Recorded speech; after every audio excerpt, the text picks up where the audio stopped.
Yo, what's poppin'? You kicking it with the coldest podcast in the land. It's your boy, B. Jones, a.k.a. Bolo. And you know when I'm pulling up to the porch, I can't pull up without my dog. Yes, sir. It's your boy, Big Smitty, a.k.a. D-Nice, a.k.a. the guy.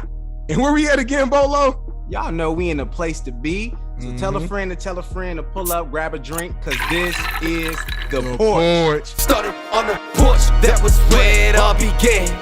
Had to put in work, every day we got it in. We chased all our dreams and now they can't believe it. We make it look easy, we achieving everything we need. Now we undefeated. If we link, no it's only business. If we get to speak and leave them speechless. I did things for free, but now it costs to see me. When you see me, you ain't gotta greet me. Just don't plot to sneak me. I'ma see it, I'ma stop and watch you lose and get defeated. Yes, sir. What's good, my guy? How you doing? I see you got the hat on today. You coming ready? Hey, what Rick Ross say? I'm richer than I ever been. Ooh. Feeling great. You know what I'm saying? You starting to show off with the bars. 2 feet on the ground, bro. That's all I'm thankful. Amen to that, bro. Hey, got a special guest. Before we even announce who we got on right now, I just want to say people been rocking with the porch, man. They've been hitting me up talking about, man, who y'all getting next? So we got another special guest here, the multi-talented. She's a hooper. She can sing. She can rap. She can model. She can, whatever you need her to do, she can get the job done. The one and only Dylan Gonzalez. Welcome to the porch. Welcome. Yes. Days usually I go when I get introduced because again my brand Let in my walking Fortune 500, you know the deal. You know it. It goes. Sorry. Okay. Crowded already. I love it. Yeah. You go. You know the deal. Yeah. Ooh. I was gonna try to do it right. I was gonna try to do what you just did, but my voice don't work that way. So I have to.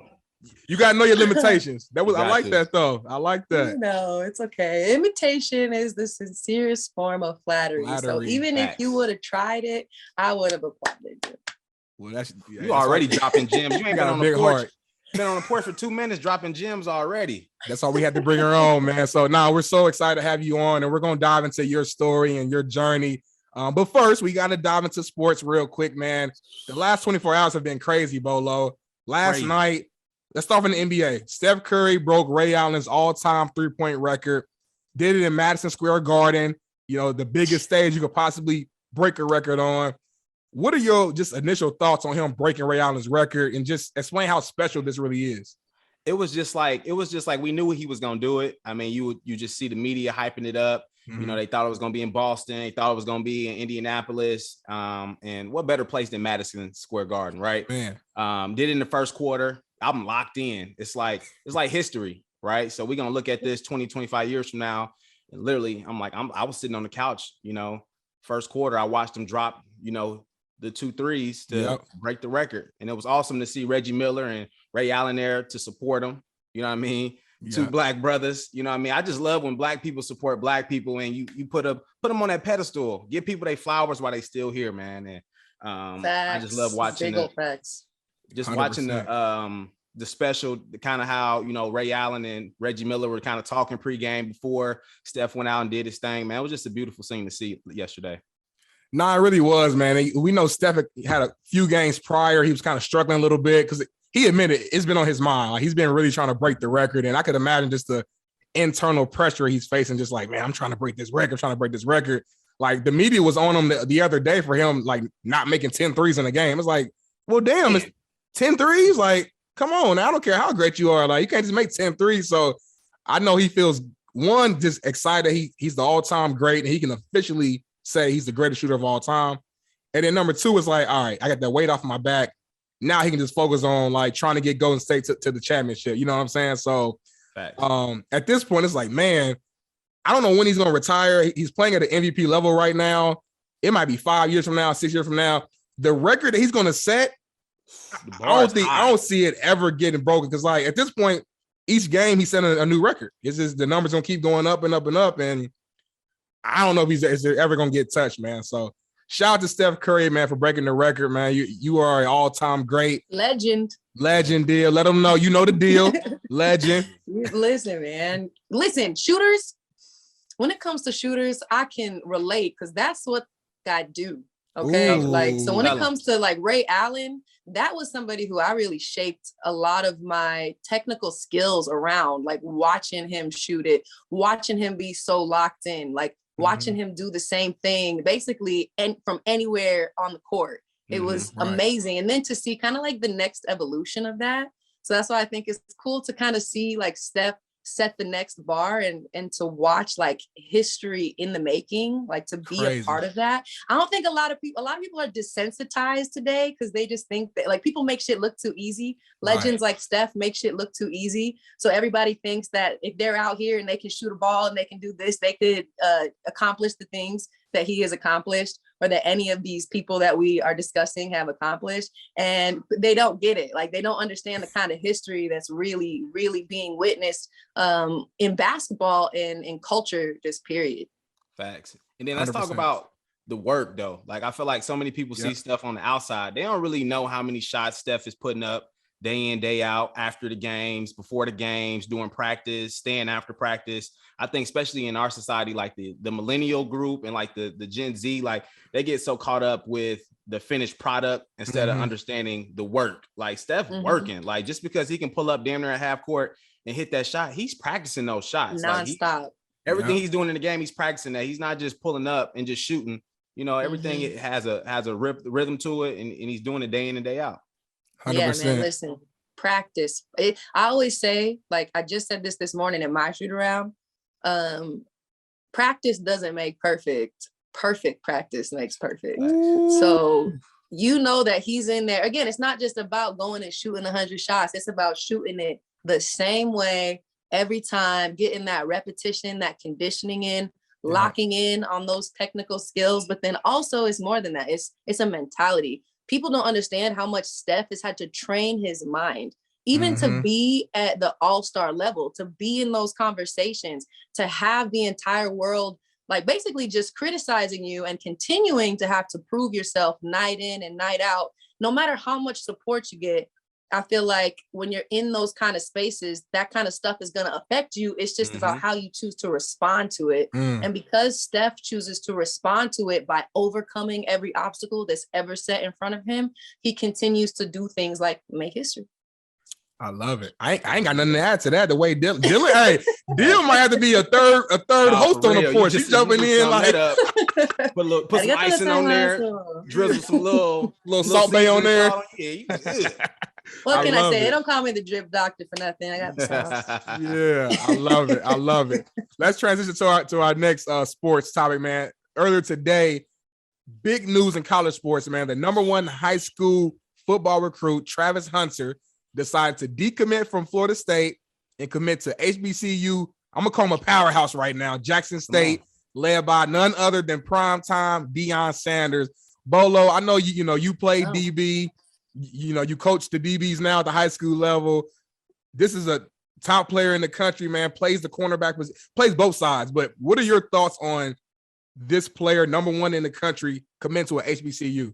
First off, let me just start with this. He did it like this is for the culture. Like y'all don't understand. This is for the culture. Like you got the #1 rated player, okay, in the country. All these Power 5 schools that they can go to, right? Florida States, Miami's, Bama's, Ohio States, all of these top tier, teams that you're gonna see day in and day out, And he was like, you know what, I'm gonna go to Jackson State and do my thing. And I think that just literally opened up the floodgates for whoever, whenever. All right, if somebody wants to make that decision and go to HBCU, you can go to HBCU. Remember we had that conversation earlier about a year or so ago. We were talking about if our kids grew up and, they were, being, recruited, scouted by Power 5 schools, and then HBCUs came in the picture. Will we, make that move? Right. Yep.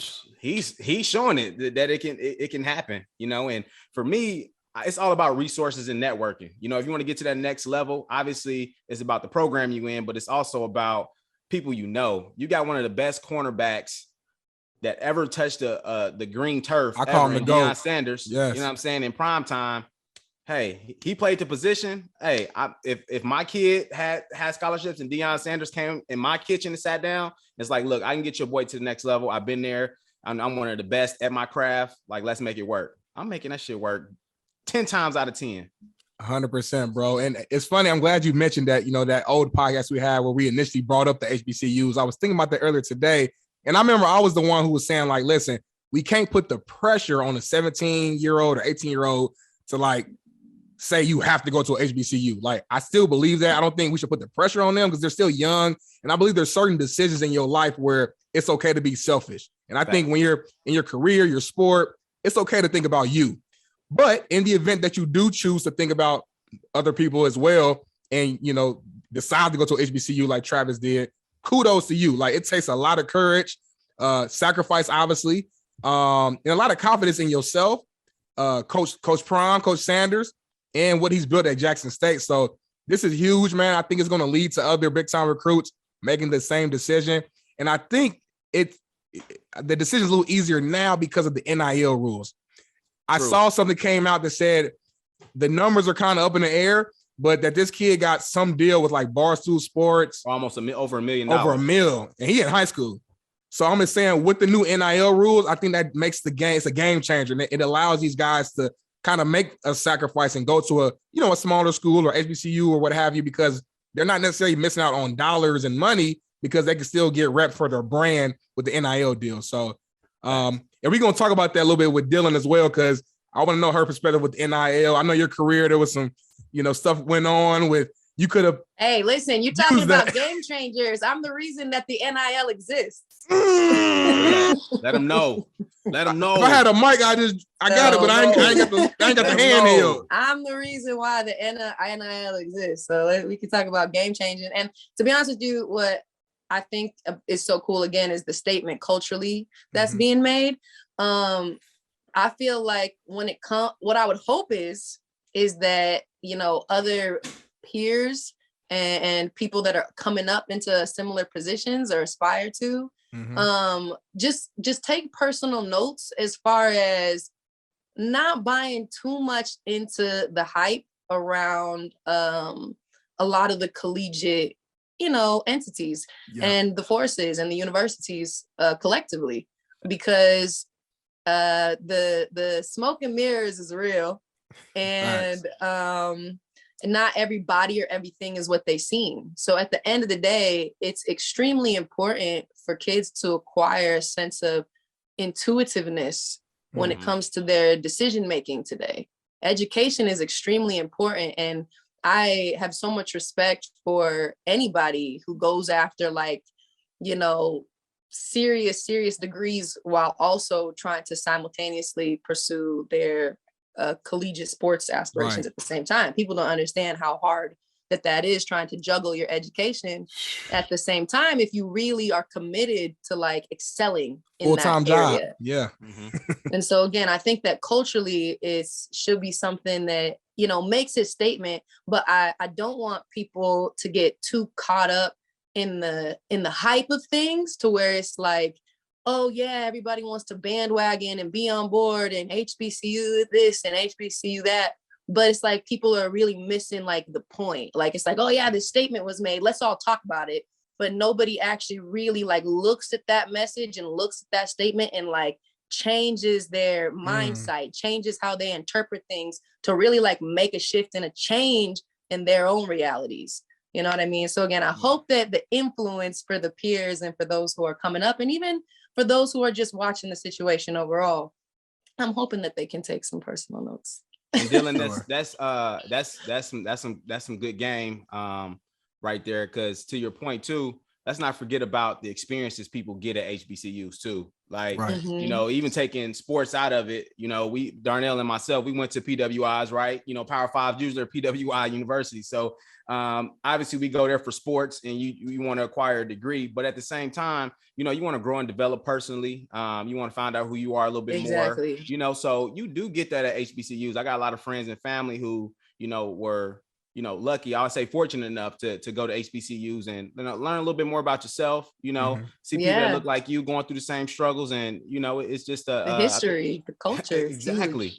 Exactly. So it's literally, it's priceless, you know, especially like being a Black American, what that really stands for, being able to be one of the faces to help like continue to uplift and empower and move what I call the peace train, because that's a part of my foundation. Hey. I love it. Peace. But continue to like move that movement forward and to really build upon it. And again, for kids to take on that initiative and for them to want to continue to build upon the foundation that's been done ahead of them, and to again get that experience, because there is no teacher like it.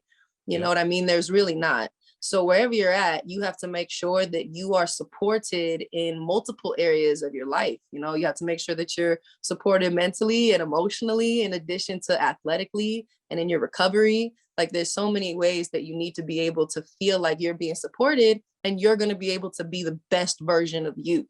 100%. No, I love it, man. Thanks for, like I said, thanks for dropping these gems early on the podcast, man. She's preaching and I'm learning. So I appreciate that for sure. But yeah, let's transition to the actual interview piece. You know, I want people to really learn who Dylan Gonzalez is. I want to learn more about you. So let's start from the beginning. So based on my research, you were born in Kansas, but you were raised in Idaho. What was it like just growing up? And I've never been to Idaho. Bolo, I don't know if you've ever been. I just think about the potato. Good ass potatoes. You know good ass fries. Okay. What was it like though growing up? Is there anything to do? Is it? All right. Well, basically when people ask me where I'm from, usually I say something like heaven. Ooh. But if we're going to get into the semantics, then yes, I was born in Overland Park, Kansas, and ended up moving to Denver, like Highlands Ranch, Colorado. And I actually lived there for like 11 years. Yeah, I was like 11, turning 12 when I then moved to Idaho. So I was at a very, very confusing, impressionable age, like during like puberty and just so many changes happening internally. And then that was also reflecting a lot on the outside. So going to Idaho was quite a culture shock originally.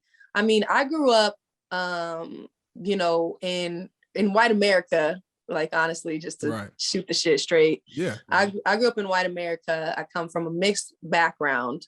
So being in Pocatello, I got to have an experience, because that's where I'm from, Pocatello. That's where I grew up.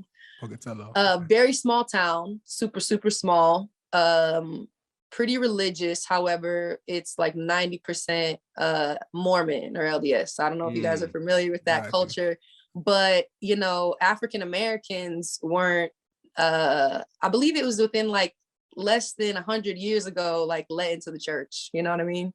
Right. So coming in and being a person coming from a mixed background, that's basically looks like I'm adopted, because everybody around me is just like kind of white. And again, I have different dads with my siblings and stuff like that. So we don't all look alike. My only full-blooded sibling is my sister, my twin sister. Right. So again, we kind of came in and we were just like trends, but then also experienced a lot of discrimination as Black women and as colored women. You know, like the darker your skin, the worse the treatment.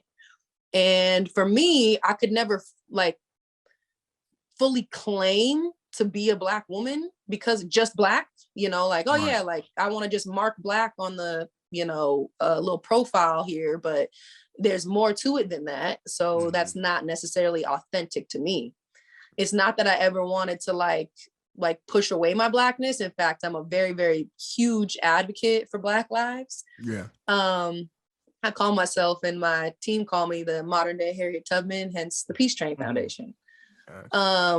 Just, you know, love is the movement. And I got instilled with a lot of the things as like, for example, like understanding my identity of knowing that I'm the least protected and respected out here. Right. Not just being colored, but being a woman. Yep.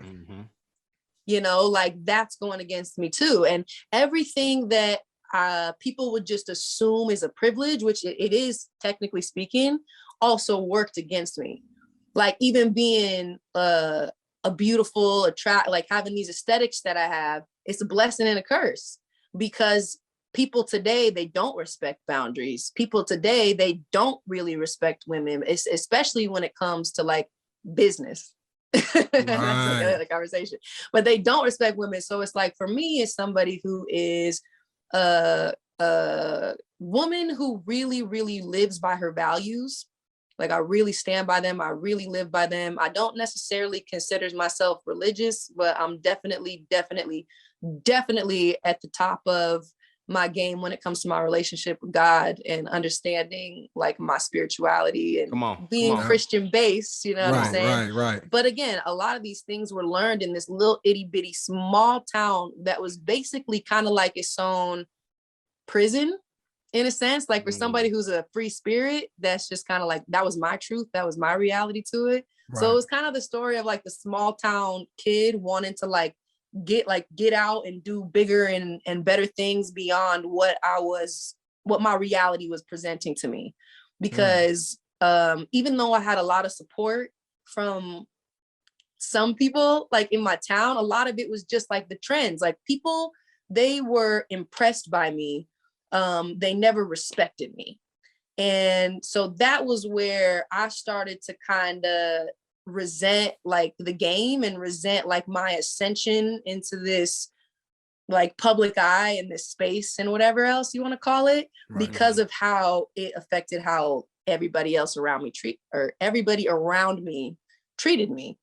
And so by the time, you know, I get out of Pocatello, I get out of the small town, the children of the potatoes, you know, I just had like another kind of culture shock, because then I end up going to Kansas again. I end up going to KU. I played my first year there. And to be honest with you, Kansas was not my first choice. I had kind of got pushed into it because, you know, everybody wanted my sister and I to stay together. Kansas was my sister's first choice and my mom's first choice, because she was an alumni there. And in fact, she's on the all-time scorers list. Yeah, I saw that. She's a legend at Kansas. Played professionally. Like, so, come on. Yeah. So shout out to Miss Angie, right? Huh? I was saying shout out to Miss Angie, right? Your mom. Yeah, no, she's a baller, man. Like, to this day, mama know how to play. You know, that's why I learned from the best. And for me, when I got to kind of have this eye-opening moment where it's like, wow, I get to like have this experience that my mom had, and like, you know, come into this game and like change it and like do better and whatever. Right. It was like I was getting sold on all of those things. And again, like the red carpet gets laid out because you see these facilities and you see, you know, the access to stuff you're going to have, and you see the kind of gear you're going to get or your living spaces or whatever. And not every place comes with that stuff. Like, every place is a product of its circumstances and its budget. Facts. You know, so it's like, yeah. So I ended up going to literally one of the, at the time, the girls had been to the Sweet 16, like within the last couple of years that I had been recruited there. So I was like, yeah, like we're going to go there and we're going to fucking win. And my recruiting class was like top 5 in like the nation, for all of us coming in. So we had like a big target on us because it was 5 of us. Like, we were basically like our own little like all-star team, just like the 5 of us like coming in there. 5, right? Yeah, like fucking ready to shred it for the next 4 years, right? Right. And we had girls are like 6'6", 6'7", us, like, you know what I'm saying? So we were stacked. So there was really no reason that we shouldn't have like done major damage together. But I blame the organization, and I specifically blame the head coach, Bonnie Hendrickson. And I'm name dropping her because frankly, I still think that she needs to be accountable for her, in my opinion, disgusting actions for how she treated her players. It was modern day slavery, and she knows it. And if she doesn't, then I hope that she gets this message one day. And then, you know, she can come tell me sorry and we can hash things out, because I'm a forgiving woman, like I said. Right. But at the end of the day, like how she handled my sister and I when we decided to transfer, because again, there was just so many things going on for me personally, and I couldn't understand why I was being punished basically. But it was because of the fact that I wasn't fully buying into her program. And I was kind of like, yeah, this ain't what you sold it to be. Like, you like, yeah, no, like this is the effort that I'm gonna put in to like this right here and to that right here. That's fucking crazy. I can't believe you're gonna have us doing this at this time and this heat and this whatever.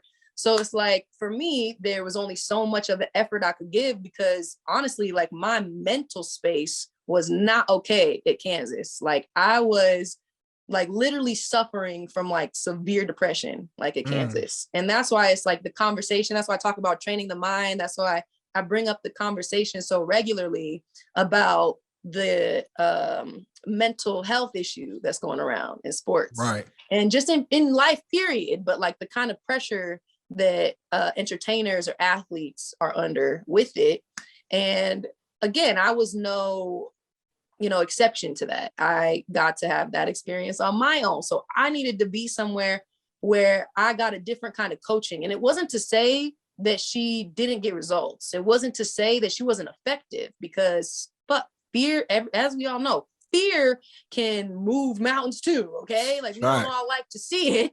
Okay. Like faith ain't the only thing that can move mountains. Right. So it's like, yeah, it's effective. But for me, it was not progressive, and it was extremely toxic. So again, I just knew it was time for me to go. And when my sister and I decided to transfer, we got treated like fucking criminals. Like I had to we had to go up against like a board of like 12 people. They wouldn't allow us to do it at the same time. It was like case number this and this and case number that and that. And I was completely like blindsided by it, because when we told our coach, like, hey, look, we had the awkward, hard conversation where I was like, look, this ain't for me. I don't feel good here. I'm too far from my family. I need to get somewhere closer. I need to be in a healthier environment for me mentally. And frankly, I don't like how you fucking talk to me. So I need a coach that, knows how to talk to me, that I can have a relationship with, because that's the only way you're going to get the best out of me. Right. Real. So she's like, yeah, okay, I totally understand. Next thing I know, the next day we're up in that bitch and we're getting called case number this and case number that. And we're like having to have a lawyer and like call my mom on the phone. And we're going in there, and yeah, they called us in one at a time, even though she told us the night before on the phone that we could go in together. Anyway, y'all doing all this just to transfer. Like, I'm not to cut you off. That's crazy though. Like just the transfer. You got case numbers and lawyers and. No, they weren't trying to let us open up our recruitment. It was like getting traded. Like it was like I felt like I was in like the fucking NBA or some shit. Like I was like, what the fuck? Y'all aren't paying me. I could quit it any second. Like what is this? Like I thought my education was the most important thing. Right. I thought this was all about protect the student athlete. Now I'm over here telling you I basically want to kill myself, and you want to like make it worse. You want to criminalize me for it. That's when crazy, you guys were the one who created this environment for me in the first place. And no matter how many times I tried to vocalize myself, you didn't want to listen. Crazy. It goes to show you they always push out this student athlete, student first. And that it's a narrative that they push out, but all of us are former athletes. It ain't the truth. You go to that university. It's an agenda. 100%. Thank you. Amen to that. Because once you go into those schools, all that recruiting BS they told you before, they don't give a fuck about you. They don't give a fuck about you. If you're not on their agenda, if you're not willing to be the monkey in their circus and get trained like one, then it ain't gonna work out for you like how you want it to. Now, don't get me wrong. There are some people, like, again, there's some gems, right? Like even like Bill Self, right? Like him and Curtis Townsend, like I really enjoyed the culture that he created, like for the men, but that was a completely other fucking world. Okay. Like we were not, even though we were right there with each other, it was not the same experience. Like we were living, it was like, I'd say loving basketball, but it was more like hell in basketball. You know what I'm saying? So it's like, I'm blessed and cursed because of my personal experience, but the blessing that came out of it was getting to be in a winning culture, getting to be in a winning environment, seeing what it takes, and then essentially trying to take that to my next school, which was UNLV. And they had actually offered my sister and I back when we were in like 8th grade. They were like one of the first offers. Damn. And for me, I just had I had such a personal connection and relationship. I felt like I could trust the coach. And for me, one of the biggest things in getting recruited was that trust factor. Like I had to be able to trust that you were gonna like get the best out of me. I had to be able to trust that you were going to listen to me too. It wasn't just going to be some dictating relationship. Like you were going to let me be my best and let me play my game and let me have my style and let me, be great, basically. Like, let me be fucking great. Right. And I mean, there was shit because of how much popularity my sister and I acquired. It was nothing but fucking issues, man. Nothing but issues. Like, again, even in high school, I couldn't do shit. Like we were not allowed. Rules were made because of the fact that my sister and I would do shit like wear Under Armour shit under our jerseys. And we wanted to have installation like gear under us or like wear leggings or whatever. Like shit that kids do today. That's like, oh yeah, that's like encouraged. It's like, oh yeah, that's fashion. That's this. I was literally getting punished for it. Like I would be having to come off the bench. I would lose my eligibility. It was crazy. I was constantly getting punished because I always saw myself as more than an athlete. Right. And so whenever I tried to again, like be great, it was like, nah, fam. And it even got vocalized like, yeah, no, like you already stand out enough. Like we don't want you to stand out more than you already do. And I was like, that's crazy. Like, and Bolo, feel free to jump in as well. I'm just trying to think through. It's like you're getting punished for nothing. Like it's not your fault that your following got big. It's not your fault that people want to know what. Just doing me. I didn't doing you. Shit. Yeah, your following just grew. Shit. Like you had, and we'll talk. I'll ask you about this. I think Drake came and watched you and your sister play in college. Drake is still a big fan. We gonna talk about the shout out to Drizzy. Still show up to the games. Yes, and that's huge. Real quick, not to switch gears real quick, but I'm trying to take myself back to like college version of Darnell. Be real, like college version of Dylan.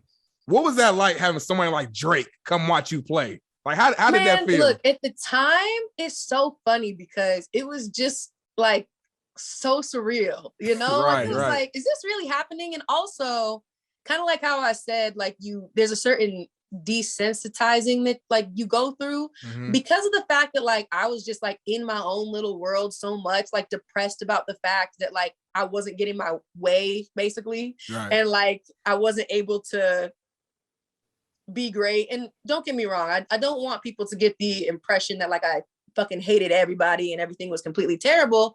However, this was like my truth from it. Like this was my experience. So as much as I wish I could be like, yeah, I love my coach and I love this and I love that, it's like, yeah, if I saw her today, I'd probably turn the other way and walk away.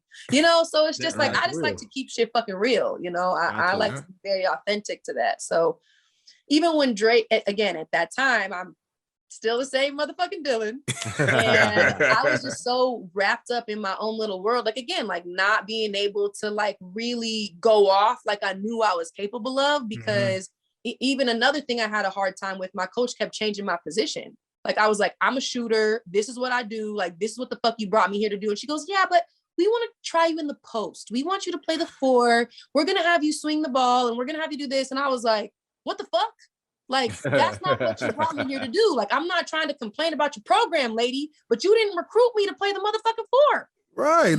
Shoot. Shoot that motherfucker. Shoot. So I was like, at the time in college, I was looking at it like now I'm looking back at it like it was a great learning lesson, because I got to expand in my game so much, and really become a point forward. And like today, my game, I'm so much better for it, from all of those lessons, from all that footwork, from the different shot selections in the fields, and all basically everything that I had to do in college, basically like what I called a concentration camp. But, like I said, it was effective. So everything that I had to do, like learning those positions, allowed me to just, again, become a better player. Not only do I know how to, basically play anything on offense, but also I can defend anywhere. And I understand like the footwork. I understand the kind of like body that I can give somebody without it being a foul. I can understand how to position myself differently, or how to stay in front of somebody. I can play with my back to the basket, or I can play face up. Or shit, maybe I'll do a little twirl. You can do it all. Like we said on the intro. Take a Euro to London. Easy. Yeah. Where we going? We going to London? Euro to London. You got the left, you got the right. What you want from the deal, man? What you want? Which how you want it? I got it. So So Dylan, yeah, it allowed me to expand like so much. But again, at that time, when you're looking at that developmental process, like you say, the journey of how you get somewhere, of how you achieve the success, you know, and when I'm not looking at it from that perspective, living it presently, I just couldn't ever perform to the level that I knew I was capable. So most of the time when like Drake was coming or whoever was in the fucking stands, like it honestly didn't matter who was in the stands. Like we had hella people show up. It wasn't like just Drake. He kind of started to set the bar. That's why I'm grateful, because he kind of put me on in the sense of like, you know, him putting his attention on us was like, yo, you know, your favorite rapper is my biggest fan. And then the next thing you know, it just like started this trend of like, yo, if Drake is looking into these guys, there must be something cool about him. So again, it allowed a certain level of access. He was putting us on a platform that I don't know if he realized he was doing. I definitely didn't realize was like happening. Because again, it's just the way that the culture chose to respond to it. But yeah, for me, as much as I wish I could have been like enjoying the moments more of like, wow, this is so cool with the culture, I was like, man, I fucking sucked. I played like shit. I did this, I did that, and everybody was here watching it. And so like for me, I was mostly having these episodes, and then I'd have to go creatively express myself to outlet it all. But that's the athlete in you though. Like I feel like a lot of people, you know, you think about people who are in the NFL, NBA, like Kobe Bryant, like it's like tunnel vision. You lock yourself in. Like I don't care if Barack Obama was watching me. At that point, when I'm in, you know, in the game and I'm working on my craft, like don't nothing else matter. You know, I'll look at it afterwards and be like, damn, shit, like, I can't afford to focus on the fans right now. You feel me? I got my own shit going on. I gotta put on the show. I gotta eat. I gotta not just win, but I gotta also put on a show. Like I'm Dylan fucking Gonzalez. Right. You know, like everybody has these expectations of me, and I have even higher expectations. Right, man. I could imagine playing under that microscope. Me and Bolo, man, we both played at Ball State. I don't know if you even heard of Ball State, man. Shout out to the Mac. I have actually. Okay, church. I like it. Indiana. There we go. There we go. A little musty. So you know, we played. You know, we played our fair share of the sport, but nowhere near of the spotlight that you and your sister had on yourself. So no, I can only imagine though. So Bolo, jump in. I know you had a question. Yeah. So Dylan, I had a question for you. Let's talk about UNLV. So you transferred, you make that transition. Before we talk about basketball, I was always curious about the campus of UNLV, seeing that it was right down the street from the Strip, right? So obviously you had experiences at different colleges where you're like, okay, this is what the college culture, this is what the campus is like. I guess, what was the UNLV campus like? Was it a situation where people were like, fuck it, we hitting the Strip? Or was it people really on campus like kicking it? You know, to be honest with you, there really is no college culture at UNLV. So that was kind of another one of the culture shocks of like going from somewhere, you know, Kansas, right, kind of the middle of nowhere, so much history there. You got the fraternities and the sororities, and this like college culture is alive and well. Then you have UNLV, which is a commuter college. And again, that wasn't even really something that I had understood going into the college. So I was kind of like, what does that mean? Right. And it basically just means like you have literally people from all over constantly coming like in and out of the school. Cause sometimes they'll just maybe take one class, and you just have such a variety of people out here, and people from all different ages and whatever else, you know, like UNLV don't discriminate. right. So it's like anybody can have an opportunity to like come and be great. That's why we're called the rebels. You know what I'm saying? Like go against the odds, like, you know, be a fucking rebel, like, you know? So for me, being on a campus that it was like one of two things actually for me, because I can't relate to like just the singular student, you know, because I had a student athlete experience. And when it came to that, I was very like, don't get me wrong, I was focused on like my musical career and aspirations too. And I'd pull up to the right things that like involved that I felt like were going to be progressive or hell, that just sounded fun enough to go to. Right. But at the end of the day, like I was like pretty much always in Dylan's world. Like I would never really go too far outside of my reach. I definitely didn't trust anybody ever, like I said. So it's like, I wasn't just about to step outside for no reason or nobody. Like somebody had to give me a good reason for them to be in my presence. So feel that. Yes. Hey, me and Bolo, we feel special right now then, knowing that. The fact that you even on the Zoom with us is like, damn, okay, we doing something right. Time is everything. We appreciate the time. Mutual, guys. But for me, it was like, you know, don't get me wrong. I had like a couple random ass like parties. Like I'll never forget like pulling up to like this Justin Bieber birthday party that I honestly, I think that me and my teammates were there at like the penthouse for maybe like 15 to 20 minutes before you're like, it's time to go, because there was just so many things that we couldn't like get involved in, like like I can only imagine. wait, time out, were doing that. We were like, yo, if people even knew we were here right now, we're getting kicked out of school, you know. So it was like we really could not afford to like have a nightlife or to go on the strip or to do any of these things, because it was like like your life is on the line. Like, are you really going to give up everything? And then again, plus my family, like I couldn't let them down. I couldn't like disappoint them, like out here being reckless, being stupid, when I was the one who already technically made this big fuck up and the world let me know it by transferring here in the first place. So let me not like even try to figure out what the nightlife is like. Cause it's pretty black and white. It's either like, you know, and you're from here and you have a community of people that you like know the right places to go and can kind of move around and have like the Vegas, the underground Vegas experience, you know what I mean? And then there's like the strip experience, kind of like and there's like world what sees. People,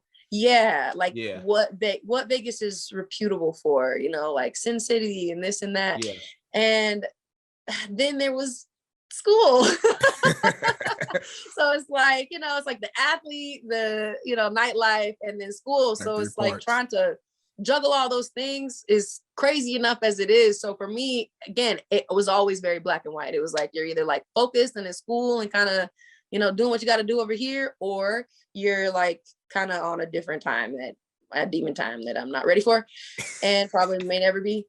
And hold on, dear. Hold on. You've been in Vegas for a minute. I'm sure every now and then you dibbled and dabbled in some demon time activities. I'm about to say, like, keep it. This is the Porch now. We ain't gonna judge. Keep it a buck. You got to keep it a buck with our people. Dibbled and dabbled. Listen, I am the party. You know, like I am not just the one. The one. Ooh, that's two. Oh, the one. I didn't even see the 1-1 owner. I ain't see the 1-1 owner. Fuck y'all talking about 1-1. Say it with your chest. With your chest. You know, it's like being one of one, you know? I love it. Like times two though. So that's why I call myself the best 11 ever. Matriarch shit.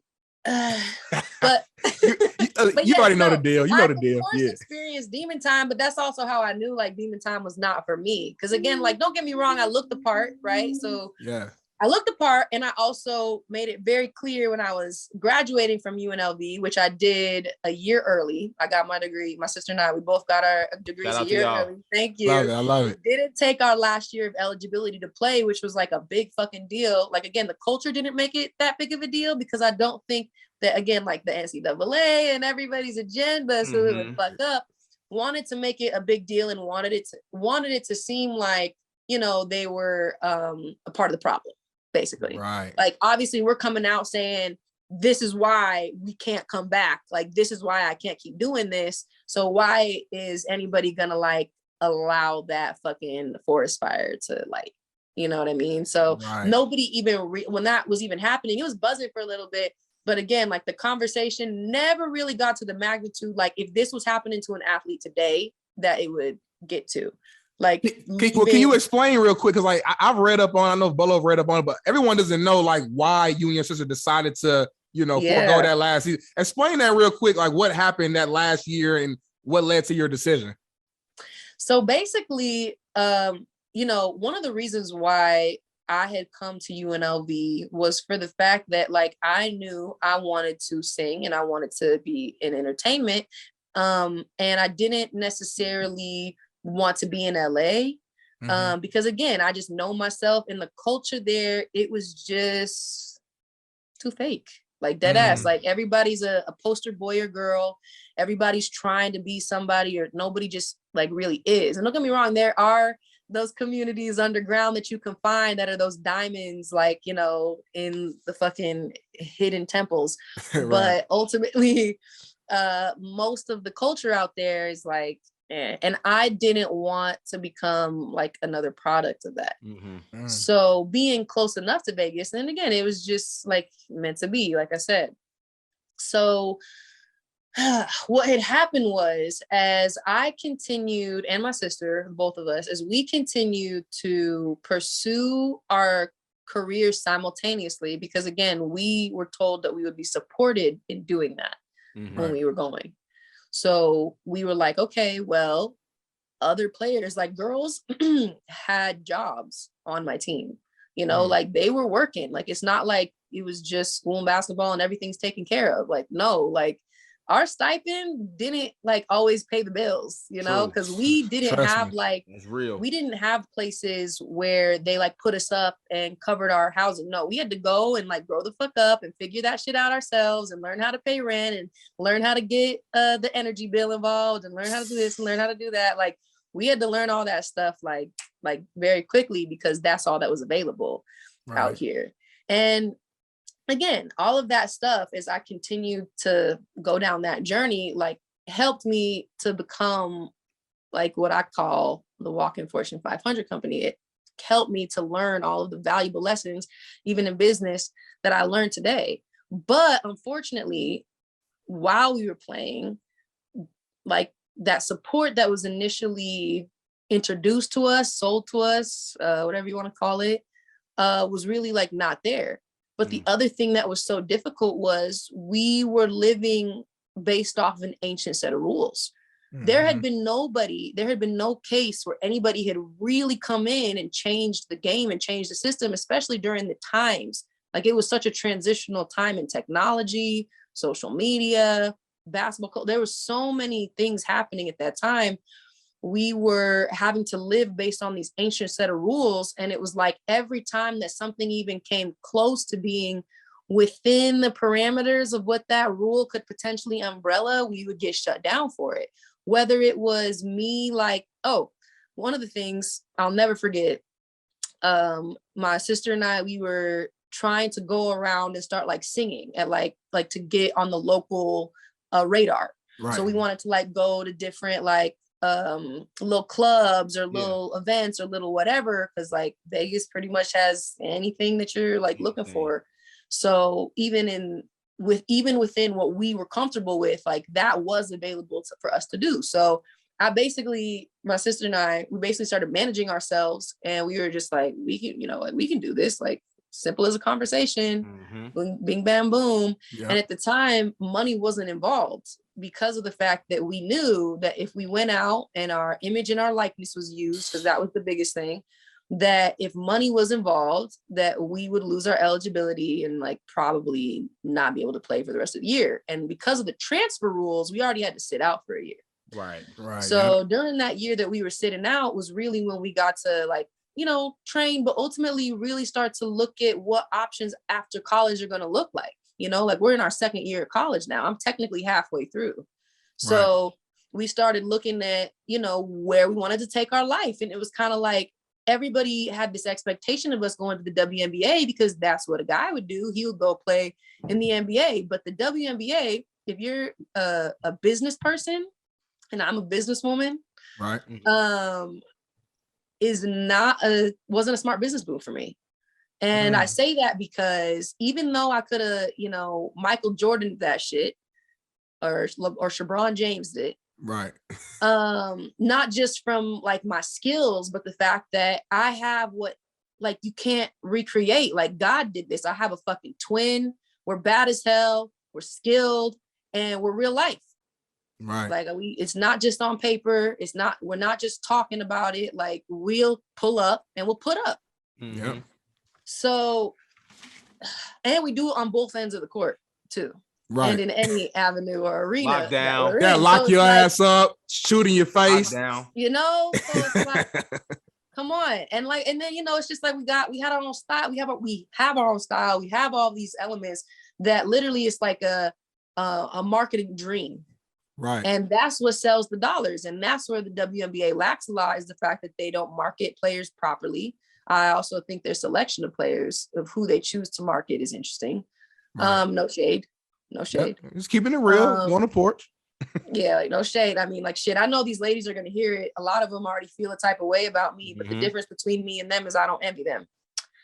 So when it came to like, again, like thinking about going to the WNBA, it was just like, look, there's a lot of fucking talent there, and I could go and basically do modern day slavery #2, and I can be out here and I can basically help to make this league and break my back doing it and never get the credit I deserve and never get the fucking coins that I deserve and basically never get the respect I deserve either. Right. So when it comes to not just being a businesswoman, but like a logical thinker, the logic doesn't exactly add up for me there.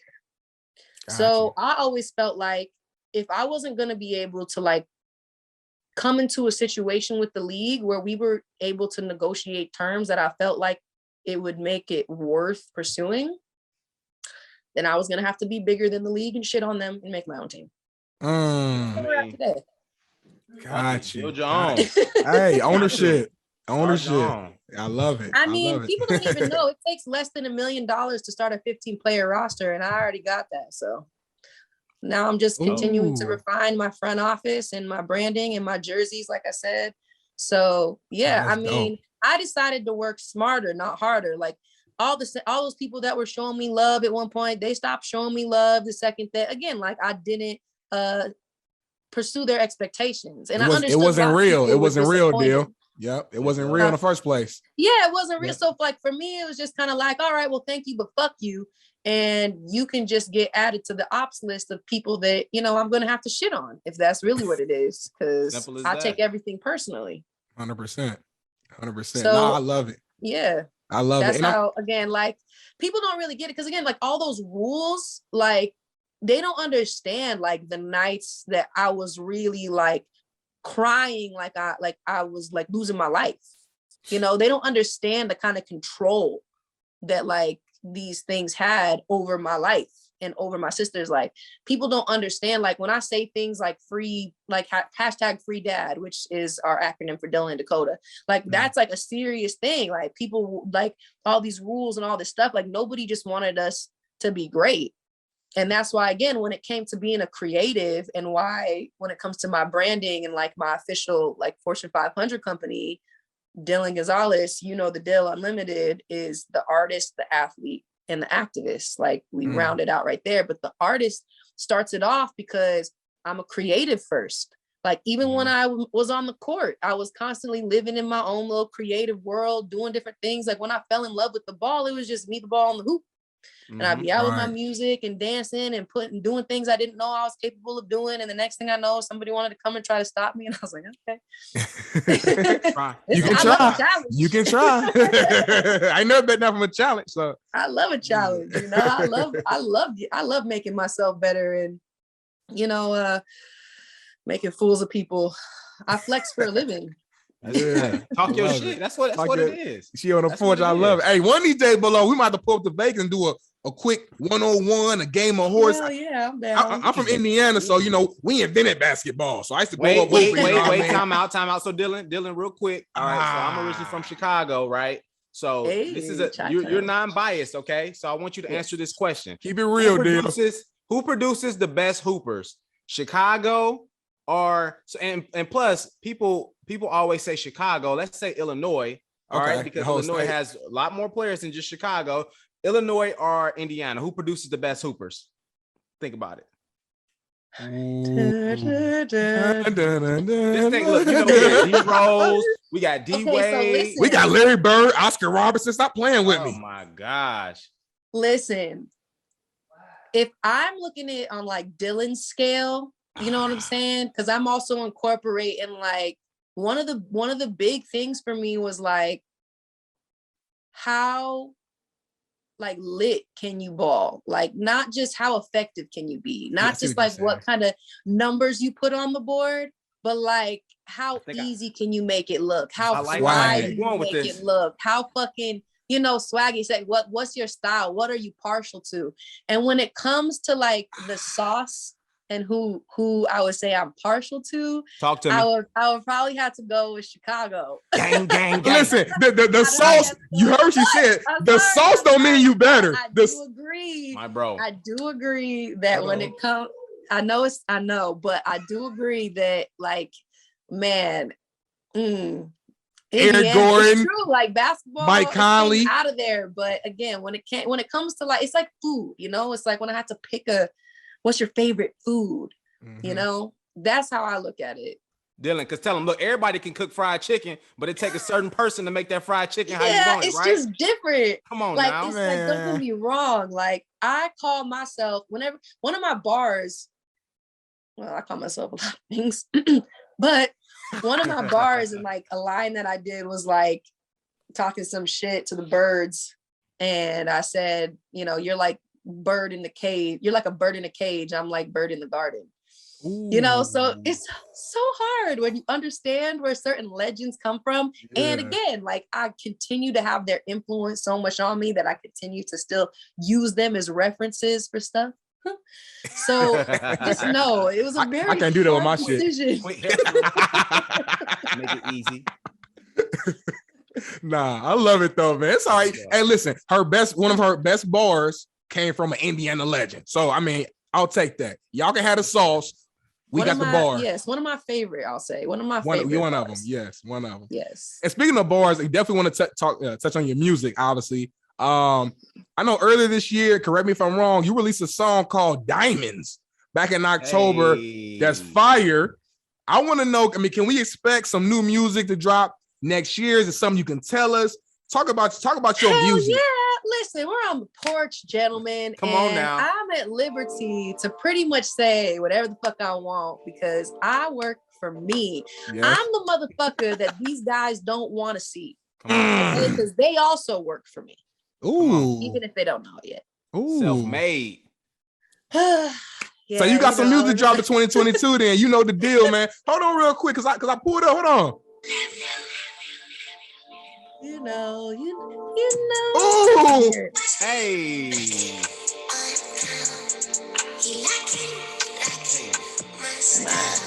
Hey. Ooh. Going down. Hey, hold on. I'm lit right now. I'm lit. I'm so fly. Where my solo? Ooh, that's a hit deal. We gotta get you a solo. That's a hit deal. I turned that shit on. I was like, ooh, I just wanted to vibe to that. Like I didn't know what to do. Man, cue happy dance. Yes. No, we love it, man. People, it's true what they say about the music industry. Like after leaving and deciding to like pursue it, like, yo, I'm giving this my 100% effort. I'm no regrets in this motherfucker. Because again, I kind of had that experience in college. Like I felt like I just made all these regrets and I was always constantly under this pressure. And one of my, again, like life mottos that came out of that, that will go in my book. No, but for real, one of my life mottos that came out of that was all I know is pressure. And then I could relate to diamonds because diamonds are made under pressure and diamonds are forever. So ultimately, again, like the journey that it took to get diamonds done, to get it released, diamonds was actually a freestyle. Most of what I do is freestyles. Because I started in spoken word poetry. So I can pretty much just do anything right off the bat. It comes to my head like putting on a hat like that. That's cold. So thank you. At it. Of course. So, but like, you know, like literally speaking about it, man, it was tedious, like just to get it out there because the music industry is the most like, man, just notoriously tedious, gruesome game. You know, it's like I've been in a lot of arenas and I've competed in a lot of games. I love games. Yeah. Right. But it's really all fun and games until I start playing. And it has to start getting like serious. And it's like, oh no, motherfuckers, it's kill time, it's demon time. Right. Because man, like again, being a woman too in the industry, it's like motherfuckers just try you. If you're not like fucking somebody or fucking somebody that knows somebody, or if you just refuse to even like pursue some kind of like, you know, that certain dynamics, like sexual dynamic, even in just like the conversation or flirtiness or whatever, like if you refuse that, you pretty much just get like blacklisted. Yeah. Or if you aren't, how do I say this? If you're not willing to be a part of an agenda for like a bigger monopoly. So those are kind of like your options as a woman. And it sucks because again, it's like I see all these stars, even people that like I kind of started out with. And a lot of people don't know, I signed a 5-album music deal in a group with my sister with Universal Music. Oh, and nice. that wasn't something like, that's fucking the major leagues, baby. Right. Like people don't just wake up and get that. Just like I would say, people don't just wake up and get a basketball scholarship. You don't get a D1 scholarship. You just get a D1 scholarship. You don't like, you have to qualify.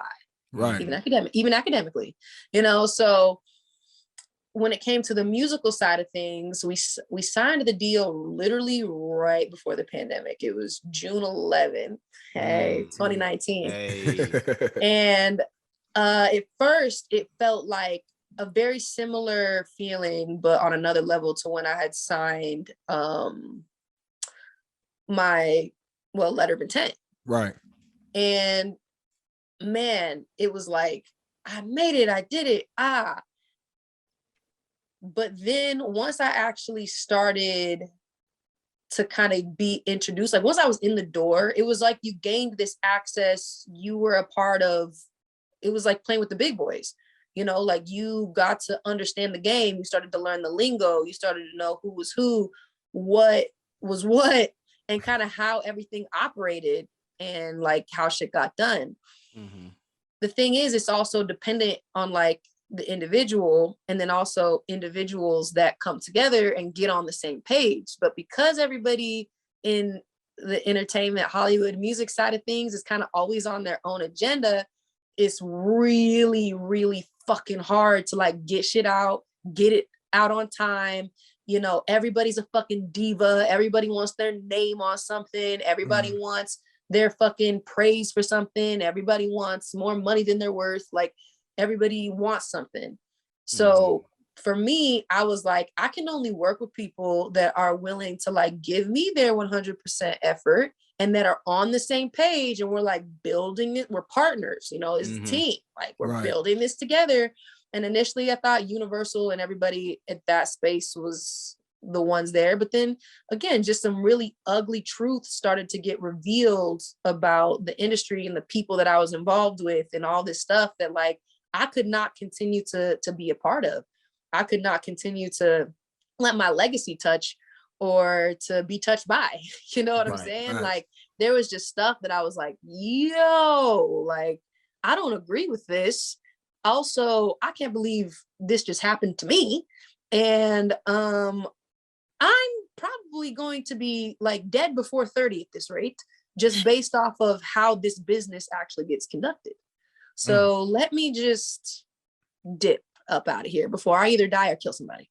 That's real. So for real, you gotta protect your peace, man. At the end of the day, man. So your again, sanity, just all that. Yeah, bruh, 100%. Nah. So by the end of like, I think 20. Well, was it the end of 2020? I want to say it was a full year. And by the end of like 2020, I basically went through a divorce. Like I pretty much lasted a year in that marriage. And I think one of the most eye-opening things for me and where I really was like, yeah, no, like I'm committed like to this life. Like I'm in the life now because oh man, it's like so crazy to even like still talk about. But basically, when I was getting signed, I was dealing with the same people under Universal, even though like my sister and I, we were at the center of Universal, which is like a good thing and a bad thing, because it also is kind of like you're just in the middle of everything and everyone, and there's a lot going on. like movies and this and actors and that. So it's kind of like, like you really got to stand out and like have a strong team around you. Right. So basically we signed with the same people in the same company as Pop Smoke. Got you. R.I.P. Yes, R.I.P.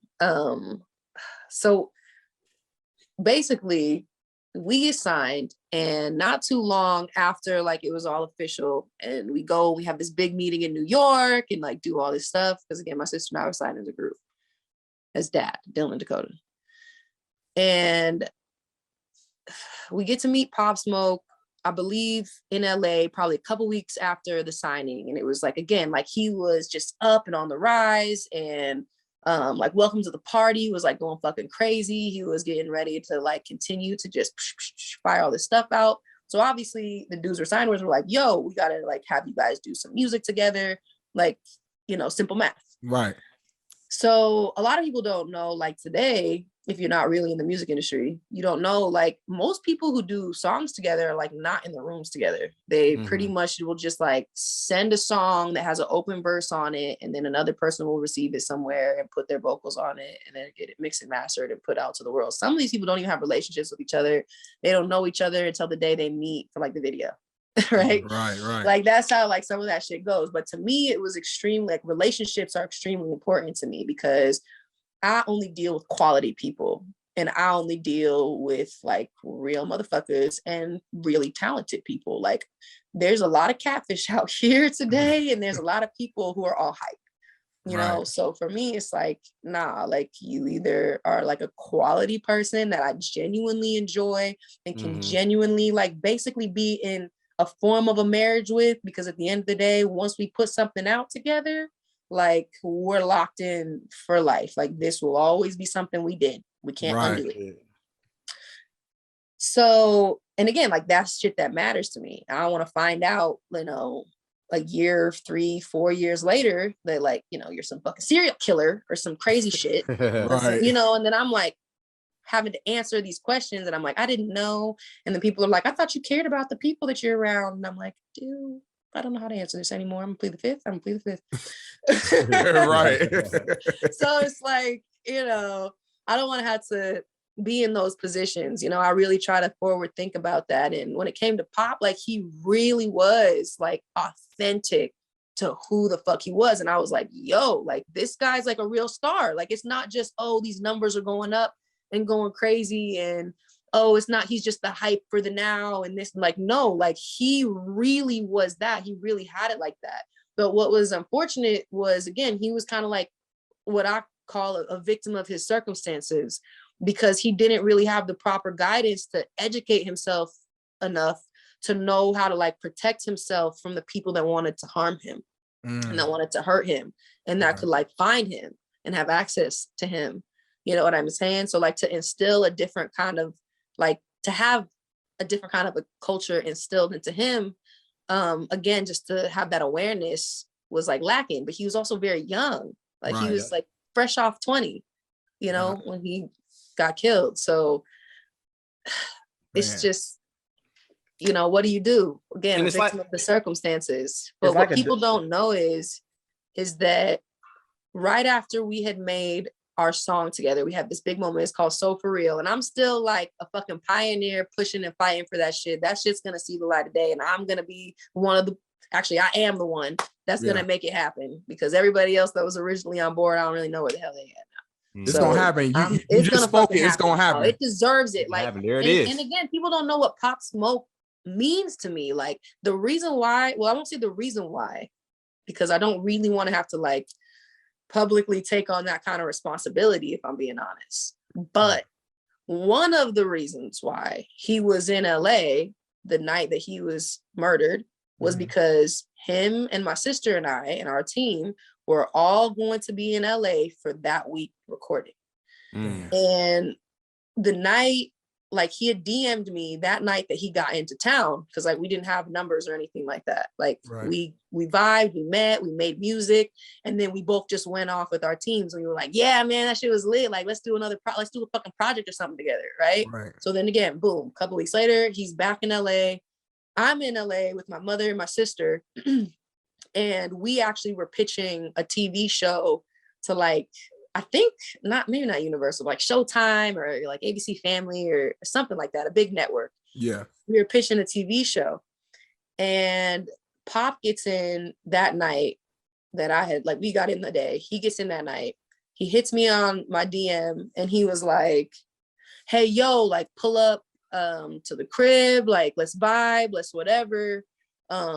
You know, like I'm so excited. Like basically, like, I'm so excited to kick it with you, shawty, or like whatever he said. I don't really remember like that detail of it, but it was something very Pop Smoke.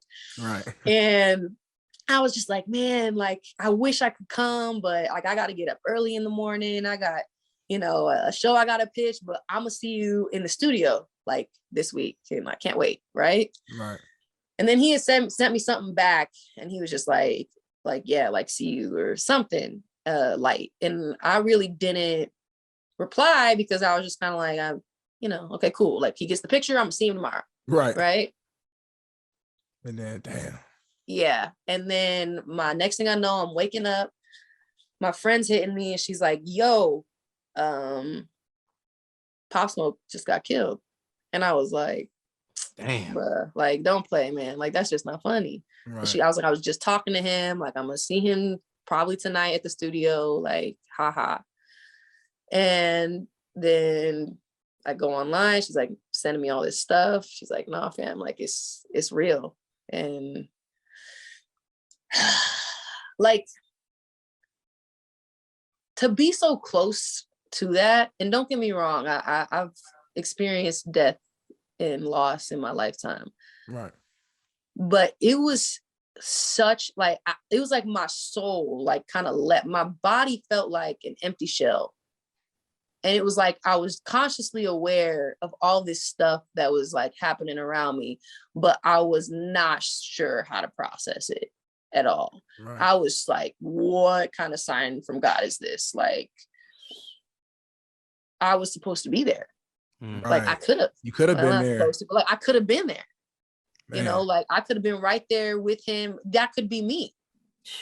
I could be the one that's the fucking headline of Dylan Gonzalez gets shot in her head and killed by a crazy person who wanted shoes or whatever. Right. Yeah. You know, like that could have been me.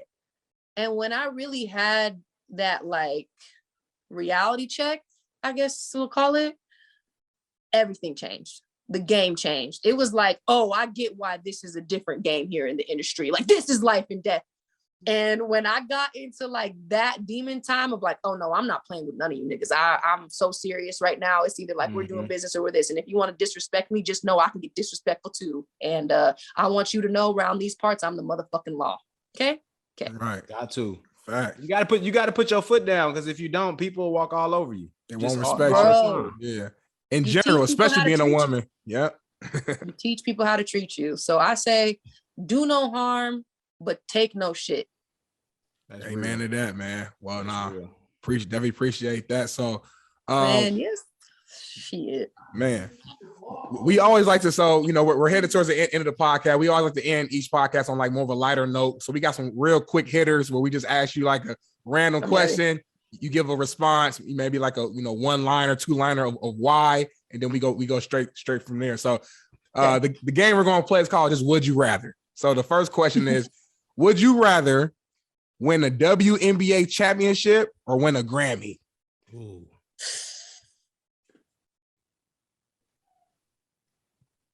Man, that is tough. Tough one. That's a tough one. Put that pressure on the Bolo. She don't know what to do. I want it all. You said pressure, Diamond. Hey, I'm putting that pressure on you. Like pressure. I do. All right. So I guess here's how I'll answer this. I personally think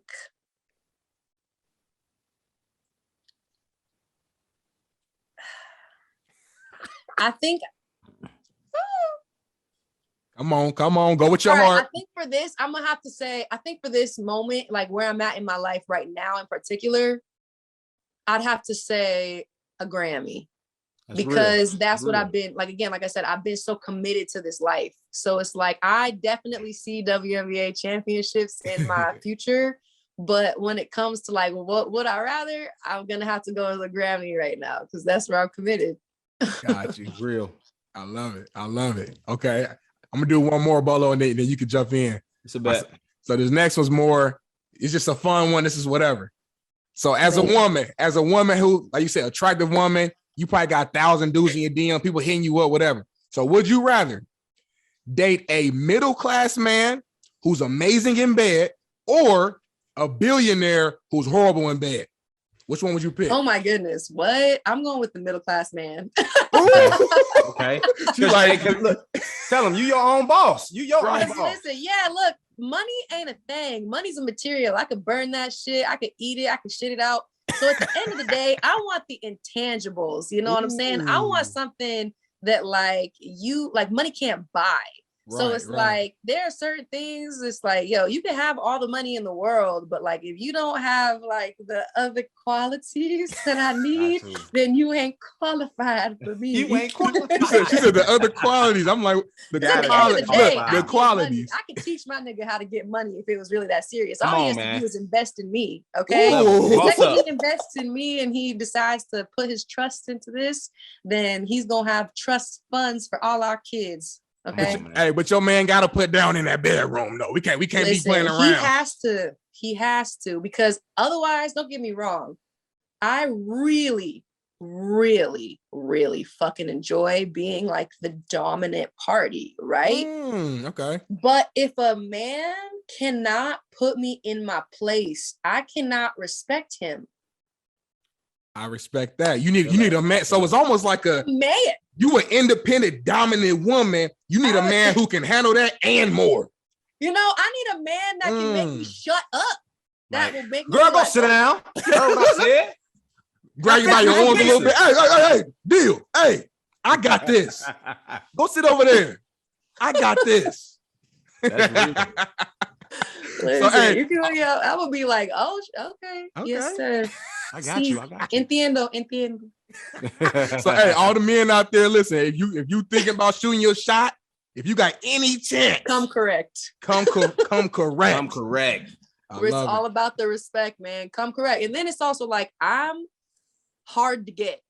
I'm not just talking shit. Like I really am. So a lot of dudes, they just don't have what it takes. They don't really have the stamina. They don't really want, this promised land. You know what I'm saying? Like, they're not really willing to do what it takes to get in heaven. They're too content in purgatory to get to heaven. They're too content living in purgatory. They're too content settling because they can get whatever wherever. They don't even understand. Like, ignorance is really not bliss. Like, they need to, again, like, get educated out here.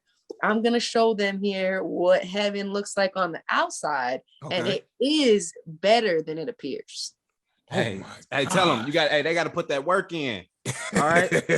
Hey, come on now. I got standards. Therefore, I need somebody I need to meet my match. You know what I'm saying? I need to meet my match. I need somebody that also has standards. If you have standards, then you definitely are setting the bar very high. You know? I love it. That's a good thing. That's a compliment. Yeah, for sure. 100%. So Dylan, we know you're into fashion. So this one may be a little bit tough, bar, maybe an easy one for you. So obviously you call yourself the drip doctor. Ooh. Drip. All right. So would you rather wear the same outfit for the rest of your life or never be able to pick up a basketball again? All right. Pressure. I'm going to go with wearing the same outfit for the rest of my life, only because I would probably end up like cutting it up. I was about to say, yeah. And doing like things to make it look like it did. Like, I'm one of those people. I'm like, I'm gonna give this some length. I'm gonna give this some life. Like, we're gonna ride this out. We're gonna get our money's worth for this shirt. So therefore, after I've worn something for a while anyways, usually what I'll do is I'll like make a crop top out of it, make pants out of it, like do crazy shit. So yeah, I'm also, I guess, in a weird way, a designer in that capacity. Yeah. I just didn't really know it because I just be doing my thing, you know? You just do it all, Bolo. I couldn't pick up a basketball ever again. That would basically be like somebody telling me, would you rather have your hands cut off? for the rest of your life and like not be able to like use your hands. Right, that's horrible. You got to use your hands. Or two. And that ain't gonna work for me. Amen to that, man. No, I love it. I love it. Like money makers right here. You know what I'm saying? You gotta have the nails done. You gotta ball right in them. You know, you gotta look good, feel good, play good. He made a song right here. Look good, play good, feel good. You know what I'm saying? Ooh. Make it make sense. Make it make change. Ooh. Go buy yourself a range. Ooh. 2, 3, 4. Hey, Bolo. Hey, man, you might. Hey, deal. It's about to be Christmas, y'all. What she don't know. Hey, talk to her. We used to go crazy with the freestyles. I mean, we used to throw a beat on and go crazy. This is light. This is light. This is light. She the real deal. Knock you out like Holyfield. You know I'm the real. I got my own clothing brand, LFT. You ain't fresh as me. You want to be better than me, but that's impossible. I'm coming. Let me stop playing, man. Listen, I ain't about to be. I ain't want to do it too crazy to him on the porch, man. But I can go crazy, deal. I can go crazy. About to go crazy, man. Hey, listen, you have my permission to be great. Love it, man. I love it. That's all we need. No better way. No better way to end it. But you have it. I love it. Well, we appreciate it, man. So now, again, we love giving people their flowers. You are amazing. We wish you the best in everything that you're doing. You know, you got our support. If there's anything we can do from a promotion standpoint, anything we can do to help you out, you got the Porches. Yes, hit us up, man. So thank you guys. Yeah, no, just keep staying on the lookout, man, because new music is definitely coming. I have an EP that I'm probably gonna drop. I just have to pick which one I want to drop first because I have a very hefty, even like heftier than my ass, hefty arsenal. Okay. Music. So again, like once the political games and whatever kind of get worked through and I make the final decision, we're definitely gonna have a mixtape out. I've been kind of previewing some stuff on my Instagram just to kind of see like, you know, the kind of energy people are on and where they're at and what I think would be the next cool thing. And I think just getting like support, just, you know, for honestly, just whatever it is that I do means anything to me. But again, for me right now, my biggest thing is really earning my stripes and making a name for myself in music, in addition to like being a professional athlete and, you know, a venture capitalist and all these other things. That's really where where my head's at, where my grind's been at. So yeah, I appreciate you guys having me. I appreciate you guys, you know, giving me the opportunity to come and to tell my story and to honestly just exchange good energy. Cause again, that's something like for me, that's something that's like really, really, really important, important to like do in life is to exchange good energy with good people and honestly just to see how that manifests itself in life and how things go and how things grow. And I think it's a beautiful thing. I'm on God's time. I leave things in his hands. And I know that whatever his hand is in, I can trust to the fullest. Facts. That's a gem. I'm about to tear up on the porch. Hey, my eyes got watery.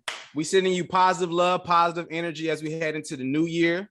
All right. We just want to let you know that you're doing a lot of great things. You're motivation to a lot of people. Whoever listening, they'll see the catalog. They'll see that you're a busy woman. You know what I mean? You're still managing to, you know, your sanity. That mental health is the biggest thing, especially in our day and time. A lot of people overlook it. So thank you for bringing light to that. And overall, I mean, kind of give us a quick closing on, you know, just that girl out there who's struggling, grinding, trying to make a way, kind of stuck. You know, what's your advice for that girl trying to break down barriers, break through walls to make a name for herself? Keep going. Because, you know, at the end of the day, nobody can want it more than you. And life doesn't wait around for anybody. And evolution cares little about individual lives. So you got to start giving the right fucks about yours and going after whatever it is that you want with no shame. You can't let other people or your circumstances or your depression or your anxiety or your fear of whatever come in and hold you back from essentially experiencing what life is, like what life is supposed to be. The second you have an awareness and an understanding for like the gift of life, and like what we're all really here to experience in these like, you know, physical mortal bodies, like what we're all here to like get out. Like once you get that, once you kind of are on elevating on that frequency, and it really just starts with having an open mind about it, about how to approach life. The second that you can do that, the second you'll start attracting the things that you think about in a positive way. Because at the end of the day, you're going to attract what you think about regardless. You're going to attract what it is you put out there. So if you're constantly being negative, and you have to find a way to combat those thoughts. You have to find a way to look in the mirror and be like, no, I'm going to be better than that. No, I'm not going to believe what that person told me about myself or my business or my idea or whatever it is. Because at the end of the day, you become what you believe. Facts. I love it. Hey, and hey, y'all heard it. That's a gem for a gem. All right, we got our girl Dylan Gonzalez on the show. This is The Porch. Follow us. Hey, Apple Podcast _ on Instagram. Link in the bio. We kicking it. We on the porch. Dylan Gonzalez. Hey, the last thing I'm gonna say, hey, peace, love, and blessings to my people out there. We going into the holiday. Be safe. Wash your hands. All right. Because hey, it's getting crazy out here. All right. And then last thing I'm gonna say, hey, love on who you love, man. Life is short. So you gotta love on who you love. It's your boy Bolo. I'm kicking with my boy D-Nail. And you know we got Dylan Gonzalez on the porch. And we out. Peace out. Porch, that was where it all began. Had to put in work, every day we got it in. We chased all our dreams and now they can't believe it. We make it look easy, we achieving everything we need. Now we undefeated.